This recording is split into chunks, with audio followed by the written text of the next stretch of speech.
Bonjour Rima Hassan. Bonjour. Votre ralliement aux Insoumis a fait ressurgir un micro-extrait d'une interview en ligne à la question « Le Hamas mène-t-il une action légitime ?» Vous répondiez « Vrai ». Cette interview n'a finalement jamais été diffusée. Vous dites que vos propos ont été tronqués. Alors je vous repose la question. Rima Hassan, le Hamas mène-t-il une action légitime ? Alors tout dépend de quoi on parle. Est-ce qu'on parle de l'attaque du 7 octobre ou est-ce qu'on parle du Hamas comme étant un groupe politique à une branche armée et qui mène une action dans un contexte de lutte pour l'autodétermination? Ce que disent les résolutions des Nations Unies, il y en a deux, qui disent précisément, et c'est le terme qui est utilisé, les groupes armés peuvent opérer dans un contexte de lutte pour l'autodétermination, même en ayant recours à la force. Et ces mêmes résolutions précisent que le peuple palestinien fait partie de ces peuples qui sont dans cette lutte pour l'autodétermination et qui s'inscrivent pleinement dans cette quête politique. Donc si on parle de l'attaque du 7 octobre, je crois que mes propos ont été extrêmement clairs depuis le 7 octobre sur une condamnation des attaques du Hamas, qui par ailleurs j'ai qualifié très tôt d'attaque terroriste, parce que ça aussi, il faut être très clair, la manière, je pense, la plus honnête de définir le Hamas, c'est un groupe, un mouvement religieux qui s'est structuré autour d'une branche politique et d'une branche armée, et dans sa branche armée, il a assumé, bien avant le 7 octobre, d'avoir recours à un mode opératoire qui est un mode opérateur terroriste. Les Palestiniens ont-ils besoin du Hamas ? C'est pas à moi de le dire depuis les bureaux de Paris. Je crois que ce qui est en jeu, c'est d'abord une perspective politique pour le peuple palestinien, et ce depuis 75 ans.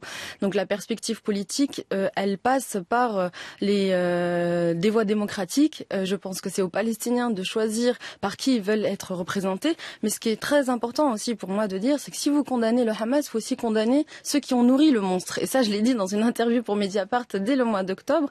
Et le régime de Netanyahou a joué un rôle très cynique sur cette question, puisqu'il a voulu sciemment nourrir le Hamas pour déjouer la perspective politique qui a été quand même portée par la voie diplomatique de l'autorité palestinienne. Alors justement, la France insoumise affirme que la presse dénature régulièrement vos propos. Vous le dites aussi, donc explication de texte. Quand vous tweetez, Rima Hassan, le sionisme est une idéologie coloniale, raciste et suprématiste.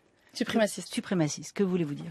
Ce que je veux dire, c'est que je n'aime pas me définir comme antisioniste. Ça, je l'ai dit dans plusieurs interviews. Par contre, je veux avoir le droit de pouvoir critiquer une doctrine politique qui a sacrifié, je vous l'avais dit, je suis franco-palestinienne, et encore, je n'ai pas la nationalité palestinienne, c'est une de mes revendications, le droit au retour.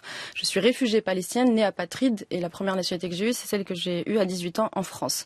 Donc, je crois qu'on a le droit de continuer à critiquer une doctrine politique qui est effectivement une dimension coloniale. Ça a été retracé pas par Rima Hassan, par des historiens israéliens, Ilan Pappé, par Alain Grech en France. Donc il y a une dimension coloniale dans le sionisme. Quand Théodore Herzl précise qu'il faut se débarrasser de la population arabe, cette population-là, ce sont les Palestiniens.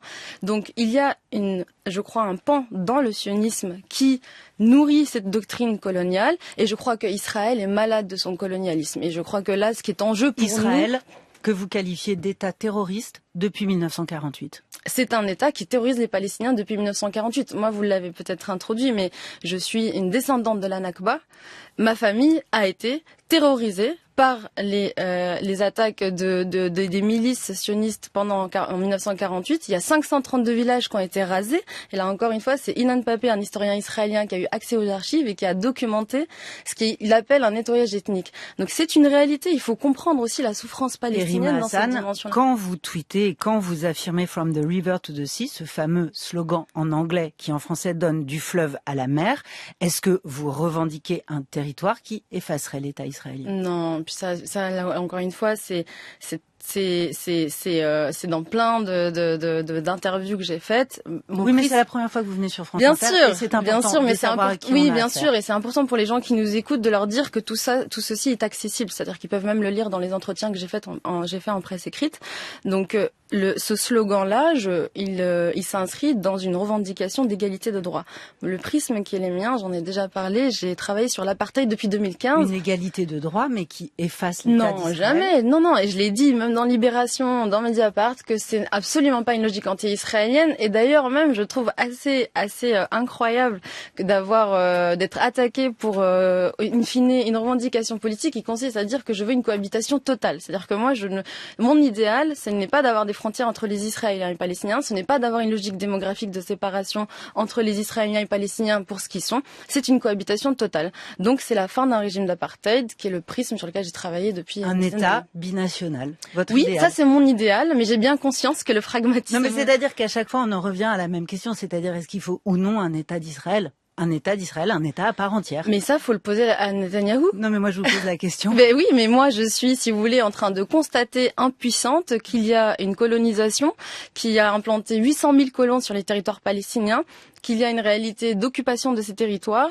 que aujourd'hui c'est en réalité Israël qui empiète sur les territoires palestiniens, et aujourd'hui c'est Israël qui menace cette perspective d'un État palestinien viable aux côtés d'un État israélien. Donc on peut pas venir reprocher, si vous voulez, aux Israéliens, aux Palestiniens, à un moment donné, de penser une alternative qui nous permette de sortir de cet apartheid. Placer la question palestinienne au cœur de cette campagne, qui est une campagne française. Ce sont les Français qui vont voter Rima Hassan. Est-ce que c'est une manière de mobiliser l'électorat qui manque à la France insoumise? Non, c'est très caricatural. Je pense qu'il faut être conscient de ce qui se joue sur cette question, même sur tant d'autres. Mais cette question palestinienne, elle est imbriquée à la question des droits humains. Je crois qu'on est dans un pays qui est extrêmement attaché à cette question. La question palestinienne, elle a été portée historiquement par de nombreux politiques aussi en France. Je pense à Chirac, je pense à Villepin, qui fait encore, donc de tous bords politiques, qui fait encore beaucoup d'interventions sur ce sujet. Donc, et puis il faut voir aussi les mobilisations, pas qu'en France, au sein de l'Europe et plus largement à l'échelle internationale. Qu'est-ce que ça rapporte électoralement à la France insoumise de vous placer vous en 7e position et de placer cette question israélo-palestinienne au cœur de la campagne? Ça s'inscrit dans ce que porte la France insoumise plus largement, dans cette idée de vouloir incarner un camp de la paix, donc de vouloir prendre aussi sa part et sa responsabilité politique sur des enjeux qui préoccupent les Français. Il y a une mobilisation toutes les semaines dans les rues depuis le 7 octobre. Il y a des mobilisations pour demander la libération des otages, il y a des mobilisations pour demander enfin des droits qui soient reconnus. Alors qui sont vos adversaires dans cette campagne? Tout dépend de quel sujet on parle. Moi, je suis experte sur les questions de migration et sur la question palestinienne. Il y a tant d'autres sujets, mais je veux dire, tout dépend de quel sujet on parle. Mais ce qui est sûr, c'est qu'aujourd'hui, aucun autre parti, aucun autre mouvement n'a eu le courage, depuis le début, d'avoir une position qui soit extrêmement claire et qui surtout se réfère au droit international. C'est le seul mouvement qui pose aussi les termes. On n'a pas parlé du génocide qui est en cours. Ça a été quand même le premier mouvement qui a posé les termes. Génocide, apartheid, nettoyage ethnique. En fait, dans toutes vos interviews, vous placez ces termes. Est-ce que c'est aussi une guerre des mots?